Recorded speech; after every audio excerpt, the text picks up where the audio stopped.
What's poppin', Westchester? My name is Mia Pinero, and I'm in the current Broadway cast of Sweeney Todd. What's poppin', Westchester? This is the Westchester Pop. Hey everybody, this is John Chapman. How are you on this whatever day you're listening to it? I have a very special guest who has a wonderful ability to sing Stephen Sondheim.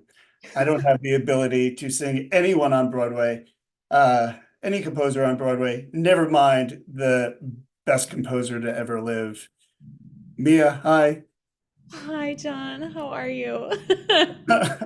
Not as good as you. I saw Sweeney Todd with my dad last fall, and it is a masterclass. I don't have to tell you, everyone knows it. It, So, what's it been like? I mean, not only are you, in this iconic musical, but it's kind of like you have two sets, right? Of wonderful actors in the leads. What's it like learning from them? And what's it like just being part of it? It really is an ensemble. So talk to me about what it's like being part of it.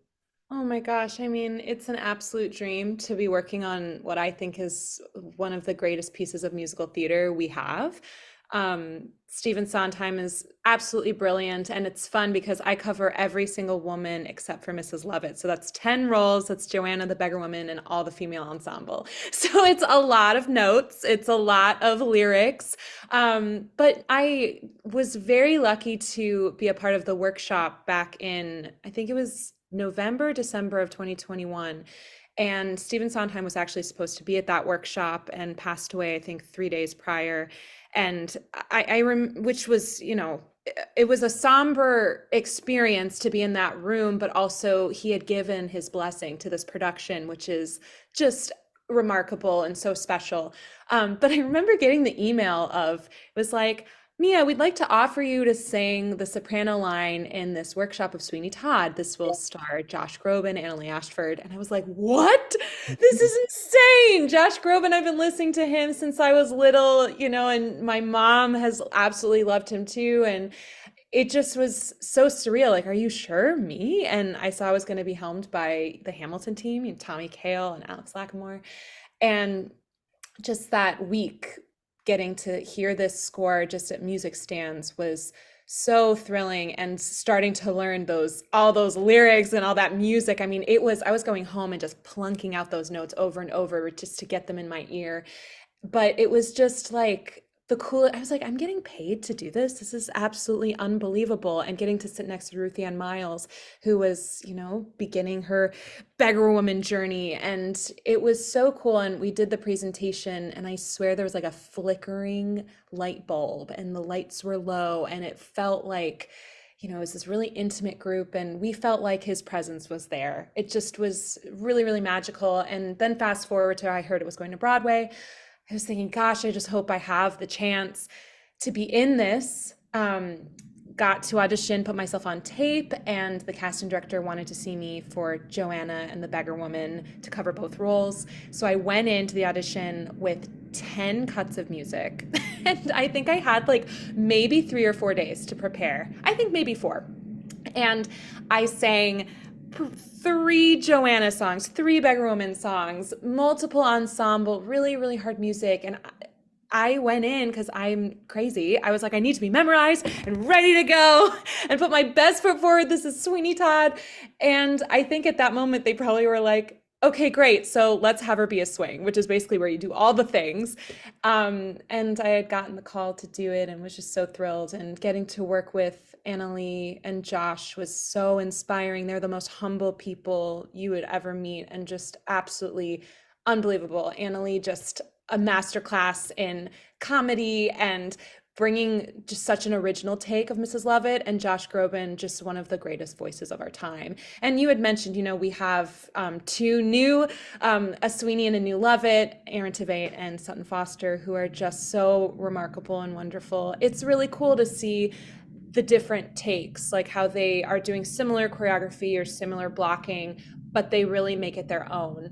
And Aaron and Josh as Sweeney are very different. Aaron has this like kind of chilling, quiet confidence that then comes out and just like scares the shit out of you.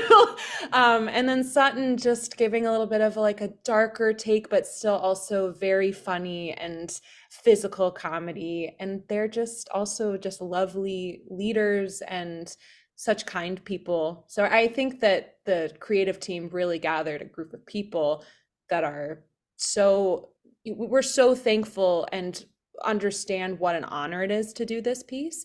And like you said, it's an ensemble piece. I think we have like at least 30 cast members, a 26-piece orchestra, a massive crew. Like it is a big undertaking to do 7 shows a week, but it's thrilling.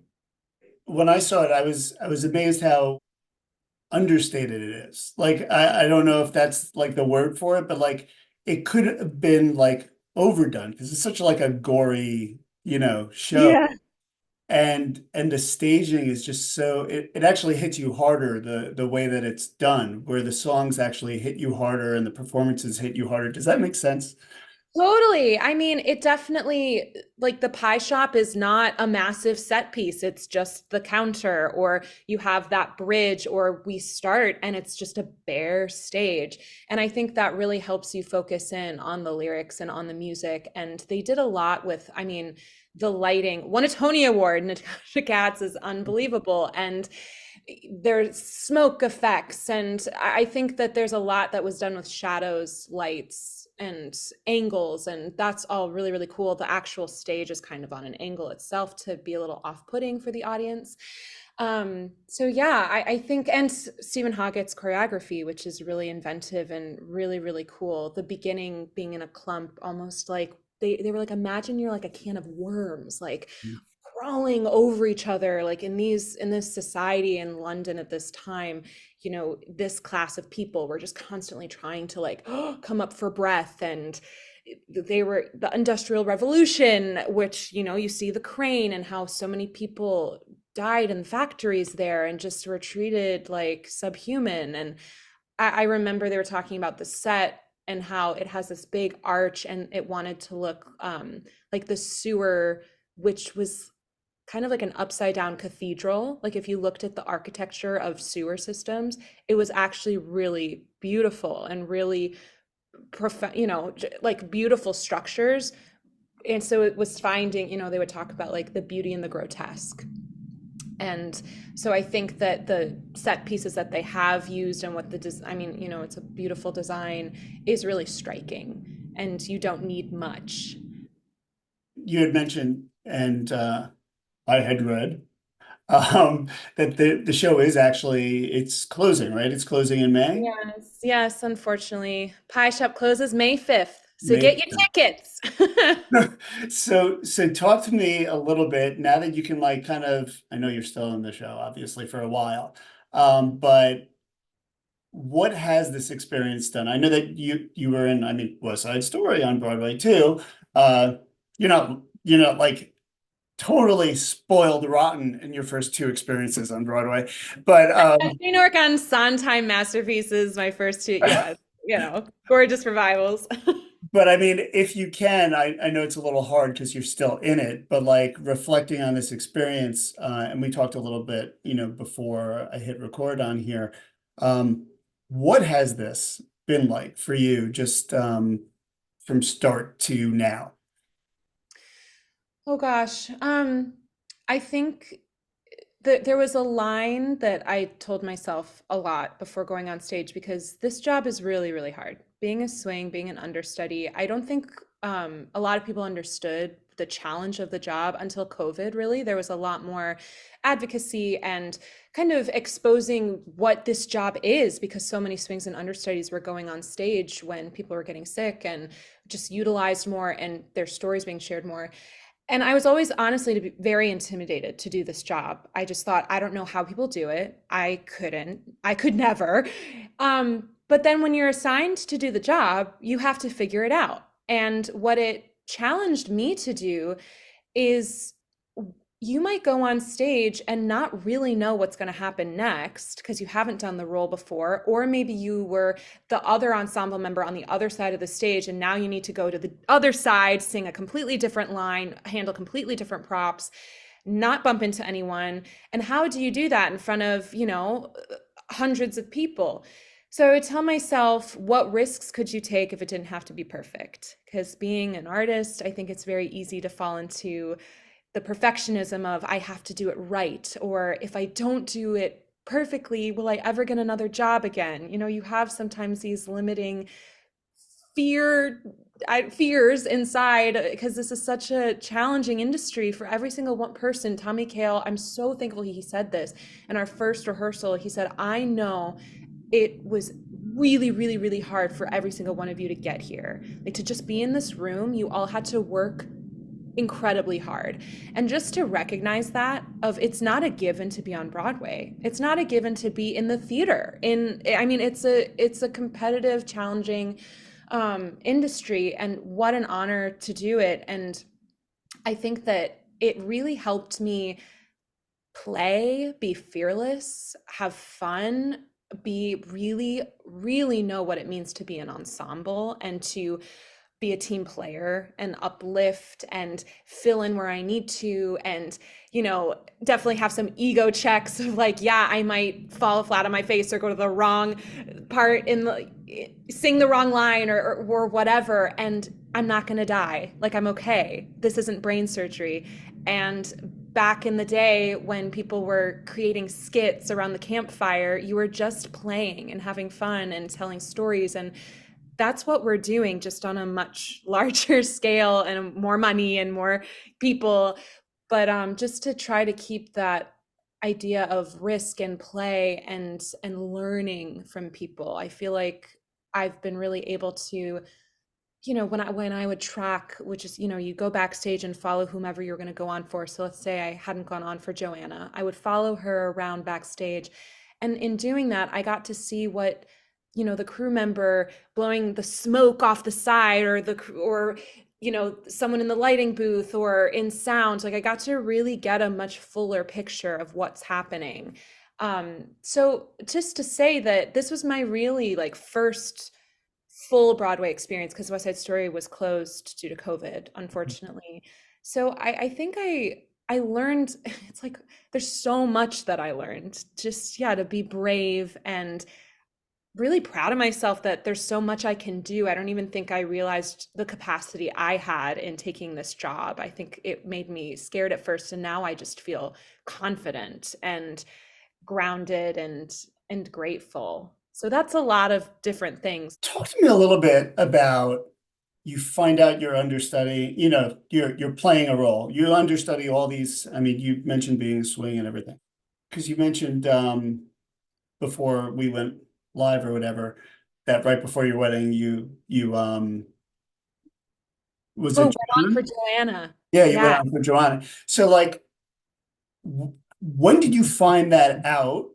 And just in general, I'm assuming that there's moments that you find out like right away beforehand, right? Yeah, the most last minute I found Yeah. out was 25 minutes into the show, when I had to go on for an ensemble member that fell and broke her wrist, and they called me, Mia, you need to come downstage. You need to come downstairs. We'll get you in hair and makeup. And it was a bit of a mad dash to get me on. It was exhilarating, insane, wild. Luckily, it was a role that I had done a number of times, and it was right before Pirelli's, which is the big marketplace scene Right. that, I felt actually pretty calm about it. Joanna, my debut, I had gone on that afternoon for a different role, and Julie Andrews was in the audience, and I got to meet her, and she is, of course, a lifelong idol, and I just have, who doesn't love Julie Andrews? It was Was she surreal, was she lovely or terrible in person? lovely. Because wouldn't that be awful if she was like terrible? Yeah, that would be devastating. Like the Yeah. Don't Be Your Heroes. She has to be lovely. She's absolutely lovely. She's exactly as you'd imagine her, just a little sassier, which I actually loved. Yeah. And we share a birthday, so I was, it's always weird meeting these incredible, these famous people. You're like, what do I say to them? Like I'm the millionth person to say, I love you. You've inspired me. So I was like, Julie, we have the same birthday. And she said, oh, I just love October. Isn't it a fabulous time to be born? And I was like, yes, it is, Julie. So that was just really, really cool. And right after that, the stage manager was like, Mia, you're on tonight for Joanna. And I started crying. I was like, what? I just met Julie Andrews. Now I'm going on for Joanna. And I was really lucky to have had a put in, which is basically a rehearsal where you have lights, costumes, if you're lucky, the orchestra. And you basically get to run the show without an audience, which I Okay. did not get for West Side Story. I did not have a put in. I was called 20 minutes. No, that's a lie. I was called at 10 a.m.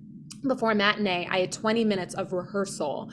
So it was a super quick process, but at least Joanna, I had gotten to run through it. I had been practicing it. I had asked costumes, can you please lend me a corset so I could take it to voice lessons so I can sing in it, so I can Okay. prepare. So I was really in prep mode, but it's still a surprise. You never know when that's going to come. And it was just so fun and hilarious because Joanna is singing about how she'll marry Anthony Sunday. Like, I'll marry Anthony Sunday. That's what I'll do. It's all about that. And I was literally getting married the following Saturday. I think it was maybe 3 days prior. And so that was just so cool and magical. And so then I got to have this amazing wedding in Philly. My husband and I got married at his aunt and uncle's house. And then I came back to the show maybe 2 days after the wedding, a little, my voice was not in prime shape after the celebrations, let's just say. And I remember the stage manager was like, so I was going to put you on for the beggar woman, but I imagine you need another day. And this was not even me like asking for it. It was hilarious. So then the following day, I made my beggar woman debut, which Wow. was something that I remember when casting said, I think she can do beggar woman. Let's bring her in and do the beggar woman material. I thought, what? Me? You want to like, I didn't even fathom the chance to do that role for some time or ever. And I just was like, wow, how am I going to play this role? How am I going to get into it? And they bought what I was giving them in the audition, and it was just such an honor to play her. And still, I think one of the greatest honors of this job was them trusting me and being able to find my own Lucy and getting to watch Ruthie Ann Miles build her and learn from Ruthie. And she calls it the sisterhood of the dirt bags. Hmm. So myself, Ruthie, and Gina DeWall, who's incredible as well, we just have this little sisterhood that represent Lucy. And I've gotten to go on for Lucy a number of times, which every time I just was like, this could be the last, and I'm going to just relish it. And so that's been, yeah. Oh gosh, so lucky. Awesome. I wanna ask you like where you go from here, if you know, but I also kind of after hearing about your like couple of days with the whole wedding and Julie Andrews and Joanna and all that, I like, was this like your dream? Like, were you like the kid growing up and this is what you wanted to do? Like, was this like your calling? Yeah. I mean, I don't think I knew when I was little, I always sang. My grandmother, we were a little bit like the Von Trapp family. We were all dressed. I'm one of four siblings. We Okay. would all be dressed the same. My grandmother would teach us songs from musicals that when my parents would come back from a vacation or a lecture or whatever, we would literally like sing songs from Sound of Music or from Joseph or Hello Dolly. Like we had Disney movies, musicals constantly playing, and I didn't actually think that they were like a genre, because in my young mind it was like, oh, everyone just sings. That's just like what a movie is. It's people just break out in song. And because a lot of kids movies are like that, but we watched all of those classic shows. And I remember the first time seeing my first, I think, I don't even know what it was. It was like a 42nd Street style show, but there were star curtains. And I just turned to, I don't remember if it was my mom or dad. Of course, they both claim it was them, but I was like, Mhm. I want to be in a star show. I want to do that. I want to be in a star show. But I was a little bit shyer, and my parents are dentists, and was like, well, maybe I'll be a pediatrician or do something that's more in the medical field and kind of very practical. And I remember I had an advisor in middle school who was like, you can do whatever you want. And it was like, really?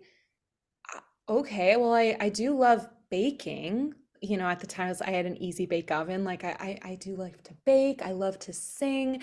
And then I did my seventh grade musical. And ever since then, that was my first musical, Dear Edwina Jr.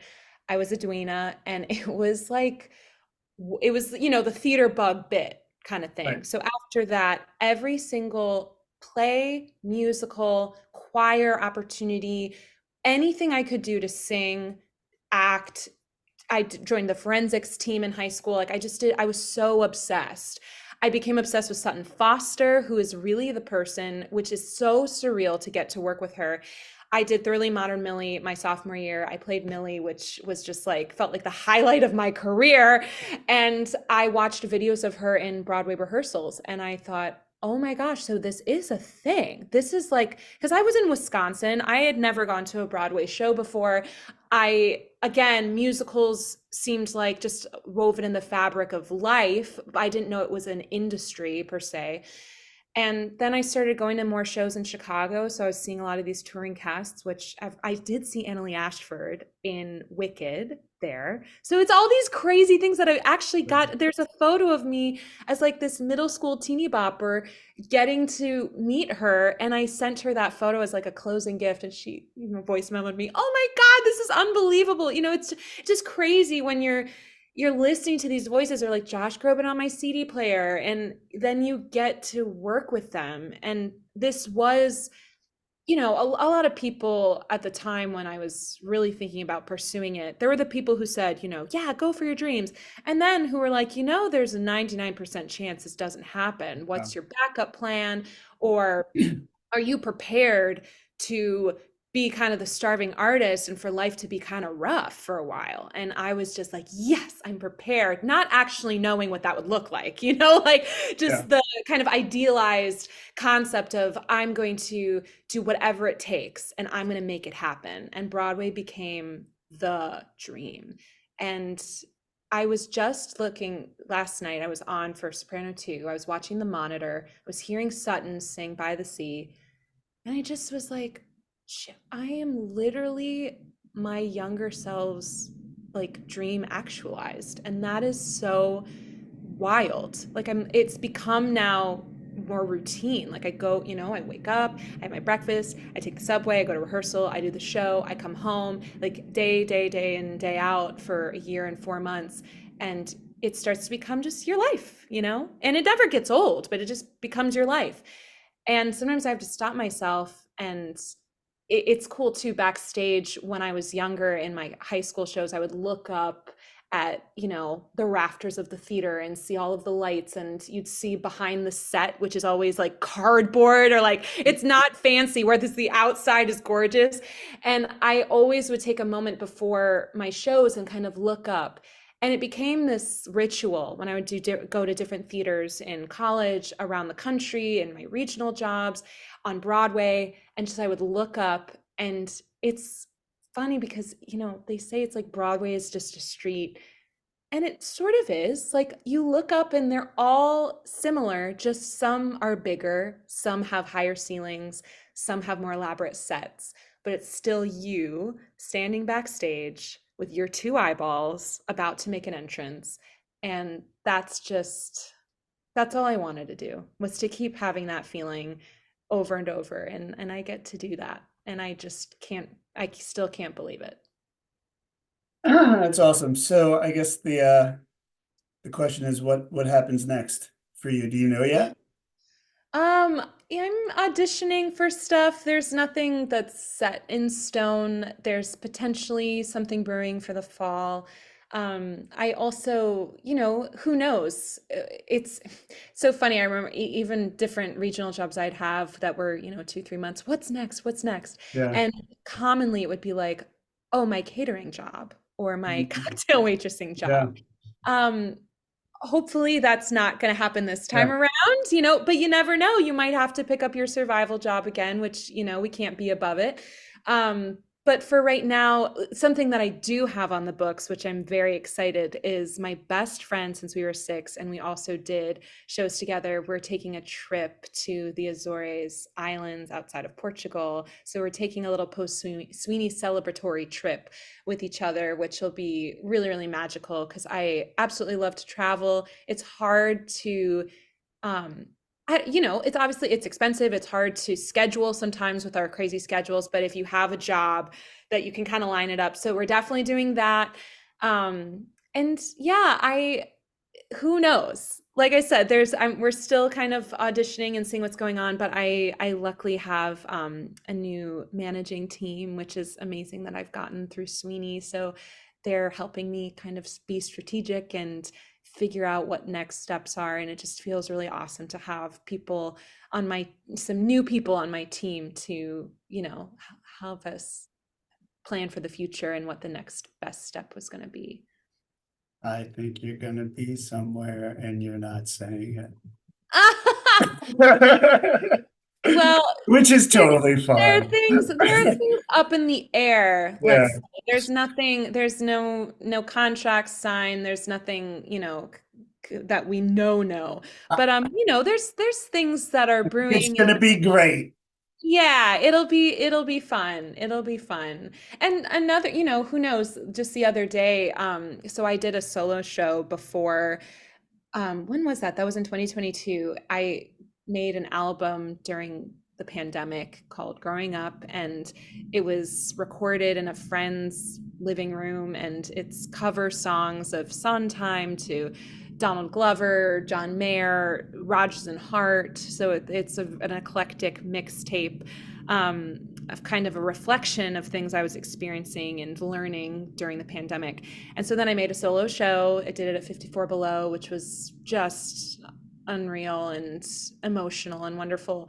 And we're kind of like, is that something we can also do again? Kind of amid different contracts to put that up somewhere. So, there's all these little things that who knows what could happen. And I'm finally in a place, because I think for a little while you're just like, oh my gosh, when is something going to stick? Or how long do I need to be in the unknown? Because that's just a part of this industry where you know what's going on, and then you really don't. You have no idea. And I always thought, oh, you get on Broadway and then that's kind of it. Right. But you don't realize a Broadway show could be 4 months, 6 months, a year, 10 years. Who knows how long they're going to run.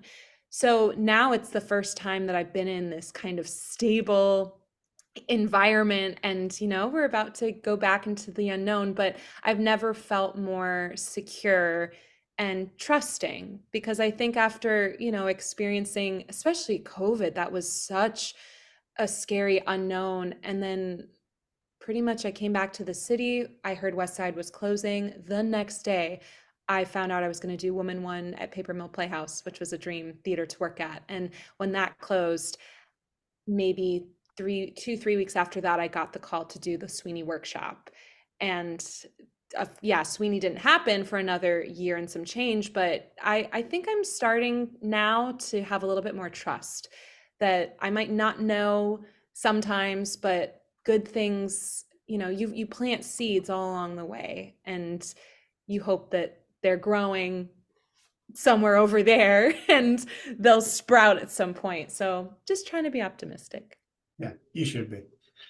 Thank you. All right. Thanks for joining me. Thank The sprouts are growing. I don't know. I'm trying to play off of what you just said. I think that worked. That's great. Sprouts are growing. And you know what? It's springtime. I'm literally looking out my window and I see a tree starting to bud with flowers. And so that's All right. Thanks for doing this. Thank you, John. Have a great rest of your day. You too. Thanks. What's poppin', Westchester? This is the Westchester Pop.